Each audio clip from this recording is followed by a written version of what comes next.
Trump ने कोई 40-42 दफ़ा इस बात को दोहराया है कि मैंने पाकिस्तान और इंडिया की जंग बंद कराई। वो कहते हैं ट्रेड को एज इंस्ट्रूमेंट मैंने यूज़ किया और फोर्स किया कि जंग बंद करो, नहीं तो कोई ट्रेड नहीं होगी। और उसका रिज़ल्ट हमें इंडिया के साथ जो उसका ट्रेड वॉर्स की शक्ल में नज़र भी आ रहा है। वो डिटेल्स हैं उसकी कि डॉलर एक असल इशू है जिसके ऊपर लड़ाई चल रही है, लेकिन दूसरा बड़ा इशू जिसके ऊपर पूरी दुनिया में US प्रेसिडेंट ने इस बात को बाकायदा रजिस्टर करवा दिया कि पाकिस्तानी फ़िज़ाइया ने, पाकिस्तानी एयरफोर्स ने इंडिया के 6 पहले कहते थे, आज उन्होंने 7 कह दिए कि 7 जहाज़ मार गिराए। ट्रंप की ज़बानी सुनिए, फिर इसके ऊपर बात करते हैं। Recently, I had India and Pakistan were going at it, and I called them both. And in this case, I used trade. I'm not going to trade with you. You start 2 nuclear nations, big nuclear. And no, you cannot do that. I said, yes, I can. You go into this freaking war that I'm hearing about. You know, actually, they just shot down 7 planes. 7 planes. It was starting. I stopped the war. It was the field marshal, who's a very important guy in Pakistan, and he was here 3 days ago. He said that to a group of people that were with us, 2 generals, but a group. He said this man saved millions of lives, the war from going on, and that war was going to get very bad. President Trump saved millions and millions of lives, and I was very honored. I loved the way he said it. अमेरिकी सदर के कानों में ये एक music था बाकायदा, जब उनको बताया गया कि मिलियंस ऑफ लाइव्स आपने सेव की। ये बात उन्हें हमारे फील्ड मार्शल की बहुत अच्छी लगी और पाकिस्तान ने उनको पीस प्राइज़ के लिए भी नॉमिनेट किया हुआ है। तो ट्रंप इज़ वेरी हैप्पी। उन्हें पाकिस्तानी प्राइम मिनिस्टर भी बहुत पसंद है और पाकिस्तानी फील्ड मार्शल भी बहुत पसंद है। वो कहते हैं आई लव पाकिस्तान। चंद साहब, ये एक नई दुनिया है। वो आई लव पाकिस्तान, पहले वो पिछले दौर में कुछ और कहा करते थे, अब वो चेंज हो गए। वो कहते हैं ग्रेट गाय। अच्छी बात है जी, अगर कोई पाकिस्तान से मोहब्बत करता है तो हमारे लिए खुशी की बात है। तो इसमें तो कोई दूसरा इट्स न्यू वर्ड, मैं तो एंजॉय कर रहा हूँ। आई लव पाकिस्तान अगर कोई अमेरिकन प्रेसिडेंट कहता है तो अब देखें, अल्लाह करे इसके कोई जब वो आई लव पाकिस्तान कहें या वो कहें कि Pakistani field marshal and prime minister they are great guy, वो रिपीटेडली कहते हैं, ये टर्म यूज़ करते हैं, तो आपको साथ लगता है कि कोई उनका कोई फॉरेन पॉलिसी गोल तो नहीं है, कोई ऐसी तशवीश तो नहीं आपको लाक होती? देखिए, तशवीश तो जी यकीनन होती है। अफ़गानिस्तान की जंग में हम अफ़गान जहाज़ में हमें घुसेड़ के रशिया के ख़िलाफ़ कितने साल हमने जंग लड़ी, आज रिजल्ट क्या निकल रहा है हमारे साथ। रूस के खिलाफ भी अभी वॉर ऑन टेरर वाला जो उनका ड्रामा था, फिर वो करके चले गए।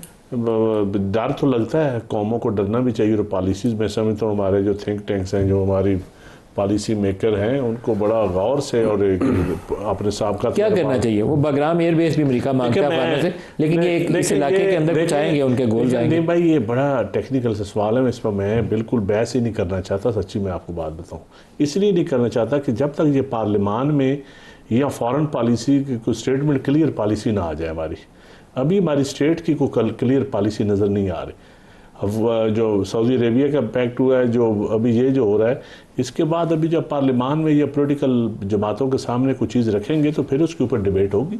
और हमारी नेक ख्वाहिशात है अपने मुल्क के लिए, अपने फील्ड मार्शल, अपने प्राइम मिनिस्टर के लिए, कि लेकिन देखना यह है कि किस हद तक हमसे मांगा क्या जा रहा है, हमने देना क्या है इसके बदले, ये भी सामने चीज़ें आनी चाहिए। अच्छा बप्पी साहब, जो वो इंडिया के ज़ख्मों पे जब वो नमक छिड़कते हैं ना, वो कहते हैं कि पाकिस्तान ने 7 जहाज़ मार गिराए और Pakistani field martial, army chief हमारा, उसको कहते हैं ग्रेट गाय, तो वो लगता है उस वक्त तो बड़ा मज़े की काम है।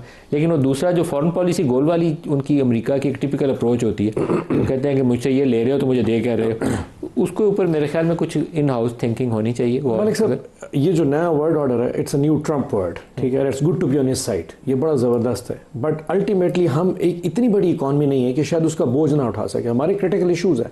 हमारा अफगानिस्तान की जितना बॉर्डर है वो बहुत इनसिक्योर हो चुका है। आपकी जितना वॉर एंड टेरर का कॉन्सेप्ट है, अफगानिस्तान जब अमेरिका जाएगा, हमारे इशूज़ वहाँ पे टेररिज्म के स्टार्ट हो चुके हैं। अमेरिका ने अभी ईरान के ऊपर पाबंदी लगा दी है। कल को ईरान के खिलाफ ऑपरेशन करता है, वेयर डू वी स्टैंड?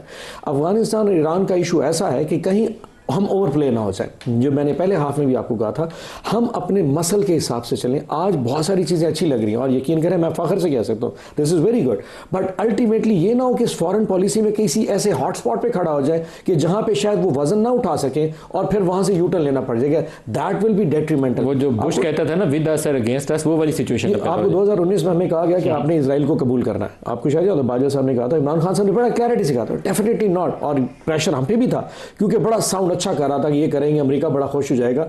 मैंने जब ये डॉक्टर शमा जुनेजो का देखा ना, ये जो पिछले 1 हफ्ते से समझ, तो मैं भी थोड़ा स्केप्टिकल हो गया कि ये बीबी कहाँ से आ गया अचानक, out of nowhere. U N G बैठी है, जहाज में बैठी है, होटल में ठहरी है, सागदार से अपना फॉरेन डिफेंस चला कि वो कहाँ से है? ठीक, सो किसी को पता नहीं चला अभी तक, फॉरेन ऑफिस से लेके डिफेंस मिनिस्टर सारे डिनायल जारी कर दी ना, इसका मतलब प्राइम मिनिस्टर रिस्पांसिबल, उसको एक्सेप्ट करना। मैं ये कहता हूँ कि सारी जो लव स्टोरी है, अल्लाह ना करे कहीं अब्राहम अकॉर्ड भी ना खत्म हो। देखें आप, दुनिया की बहुत सारी मुसलमान बोले कबूल कर लिया, ये ना हो ये मोहब्बत में किसी ने डोनाल्ड साहब कह जी आए नहीं अब्राहम अकॉर्ड। हम एज अ मुसलमान, क्या मैं समझता हूँ, क्या हमसे कोई कहे कि जाके जब तक फलस्तीनी एक रियासत मुकम्मल नहीं होती, क्या इसराइल को एक्सेप्ट कर लें एज अ मुसलमान? ना, I don't want to overplay it, but I just want cautious approach रखे, थोड़ा स्लो चले, लोगों से डिस्कशन करे, कोई हर्ज नहीं है। आई एम श्योर कि गवर्नमेंट में बहुत सारे सियाने बैठे होंगे, लेकिन पीपल्स पार्टी में भी शायद सियाने लोग बैठे हों, दे इस्लामाबाद में थैंक्स बैठे हैं, उनसे बात दानियाल साहब से पूछें, थोड़ा लॉन्ग टर्म में चले। दानियाल साहब, पहले तो शमा जुनेजो के ऊपर अगर आप जवाब देना चाहें तो आई थिंक मुनासिब होगा, क्योंकि डिफेंस मिनिस्टर ने भी उसके ऊपर सवाल उठा दिया। फॉरेन मिनिस्टर ने तो बाकायदा रिटन स्टेटमेंट फॉरेन ऑफिस से जारी किया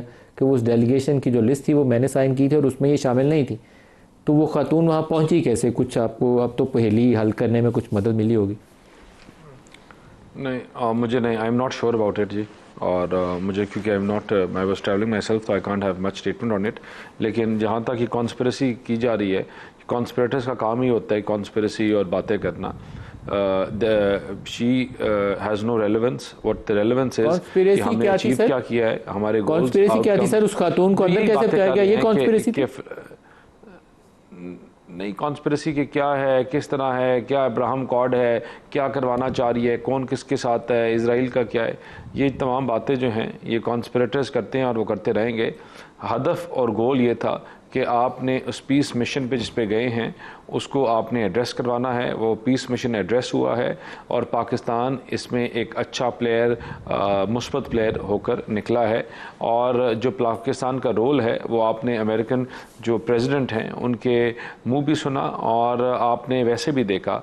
और मैंने जिस तरह कहा कि बाज़ चीज़ें जो है ना, आपको, मुझे एक दफ़ा किसी बंदे ने पूछा कि यार कि व्हाट इज़ द कॉम्पिटेंस, तुम्हें क्या लगता है कि ऐसी क्या सलाहियत है कि मियाँ साहब में और इन लोगों में कि यार कि हर दफ़ा आते हैं कोई ना कोई इनसे जुगाड़ या कोई चीज़ बेहतर हो जाती है।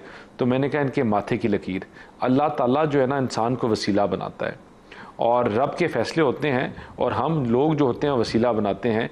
और इसी अल्लाह ताला ने ये काम करवाना था, हमारे से करवाना था, पाकिस्तान से करवाना था, मियाँ शहबाज शरीफ से करवाना था, जनरल आसिम मुनीर से कराना था और अल्लाह ताला ने करवाया। और इंशाअल्लाह मुझे उम्मीद है कि इसमें जो बच्चों की शहादतें हो चुकी हैं, जो जाने जा चुकी हैं, इंशाअल्लाह इसमें आगे इससे और नहीं होगा।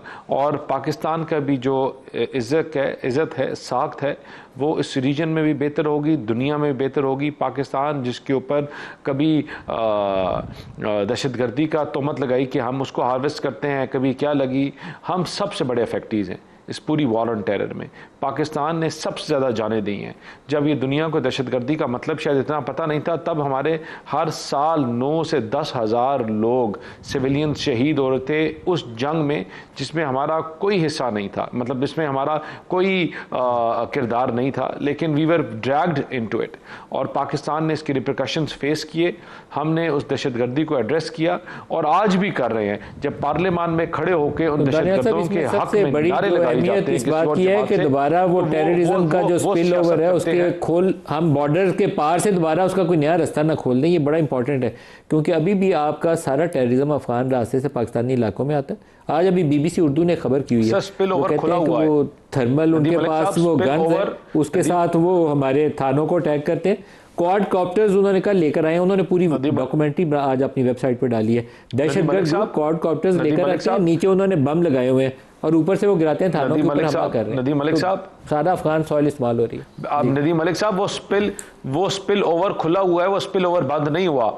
वो स्पिल ओवर उसी तरह रोज़ हमारे जो बच्चे शहीद हो रहे हैं, जो हमारे अफवाज शहीद हो रहे हैं, हमारे जो बच्चे शहीद हो रहे हैं उन बॉर्डर्स के ऊपर, वो उस स्पिल ओवर की वजह से, उस स्पिल ओवर को बंद करने के लिए पाकिस्तान जो रोल प्ले कर रहा है। जब हम बात करते हैं कि स्पिल ओवर को बंद करेंगे और ये जो क्रॉस बॉर्डर टेररिज्म है इसको हम रोकेंगे, तो उन बच्चों की जो शहादतें हैं ये इस चीज़ की गवाही देती हैं कि किस तरह वो स्पिल ओवर खुला हुआ है और रोज़ हमले किए जा रहे हैं।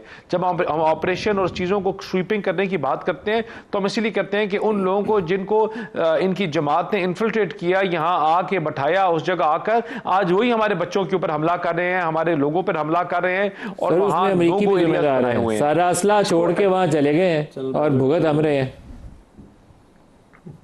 सब जिम्मेदार हैं, लेकिन इसके जो कीमत है वो कौन भुगत रहा है? वो हमारे जवान भुगत रहे हैं, पाकिस्तान भुगत रहा है, हमारे पाकिस्तानी कौम के बेटे शहीद हो रहे हैं, पाकिस्तान कौम भुगत रही है, ठीक है ना। और तो वही बिल्कुल एंड पे आगे एक चंद साहब से सवाल कर लें अगर आपकी इजाजत हो। इस चीज के ऊपर हम एक होकर हम बात करेंगे, एक होकर हम ये लड़ाई लड़ेंगे तो ये जंग हम जीतेंगे भी, और इंशाल्लाह दुनिया में जिस तरह हम फतह हासिल कर रहे हैं इंशाल्लाह यहां भी करेंगे। चंद साहब, आजकल आप एक इस बहस से थोड़ा हट के सवाल है, आखिरी 1-2 मिनट है, पंजाब गवर्नमेंट को आप चैलेंज कर रहे हैं, तो आपके ख्याल में वो? हम चैलेंज नहीं कर रहे, 4 चीज़ें, टाइम शार्ट है। हमारे इनसे एग्रीमेंट हुआ था कि लोकल बॉडीज इलेक्शन ये 1 साल के अंदर करवाएंगे। एक दूसरा, हमारा हम कहते हैं कि गंदम IMF की रूप से गंदम की सपोर्ट प्राइस मुकर्रर नहीं की, जिसकी वजह से किसान का एक मुआशी कत्ल हुआ। 2 इनका डीरेगुलेट करेंगे। अब मेरी किसान की गंदम ना ये KPK जाने देते हैं, ना कश्मीर, ना GB अपने ज़िले से बाहर बेचने भी नहीं देते। एक तरफ कहते हैं कि डीरेगुलेट करें, दूसरी तरफ हमें नोटिफिकेशन कर दी है और पुलिस बिठा दी है कि मैं अपनी गंदम आज़ादाना बेच भी नहीं सकता।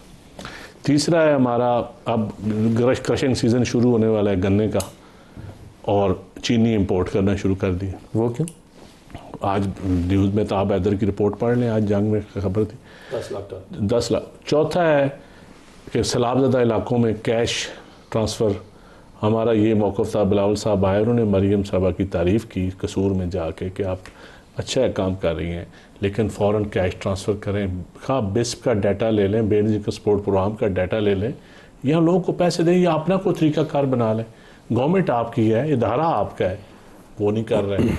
चौथा, जो बात हम करते हैं वो उस पर आगे से आपकी जो शराकत दारी है पंजाब में PMLN के साथ, कल जो उसको तो खतरात नहीं? देखिए, खतरात की बात नहीं, मैं एक मजबूरी की, ये अरेंजमेंट भी मजबूरी की है, मजबूरी की है? नहीं, बिल्कुल मजबूरी की। हमारा स्कूल ऑफ थॉट ही नहीं मिलता इनसे, नहीं मिलता, तो फिर साथ क्यों बैठे हो? जबरदस्ती बिठाया सर इनको। नहीं, बिठाने की नहीं बात। जब आप देखना होता है, अपने मुल्क का निज़ाम भी चलाना है, तो ज़बरदस्ती को नहीं चीज़ें, मजबूरी में आप साथ बैठे हुए? बिल्कुल मजबूरी, हमारी मोहब्बत है सर, मजबूरी में बैठे। और इनका जो गैर जमहूरी रवैया, हमारा इनके गैर जमहूरी रवैये से मजबूर हो, हमारी जमहूरियत, हमें जेल, इनका गैर जमहूरी गैर सियासी रवैया, हमें जेल में रखने के लिए बिठाने वाले इनको इकट्ठे बिठाए। चंद साहब और दानियाल चौधरी साहब, आप सबका शुक्रिया।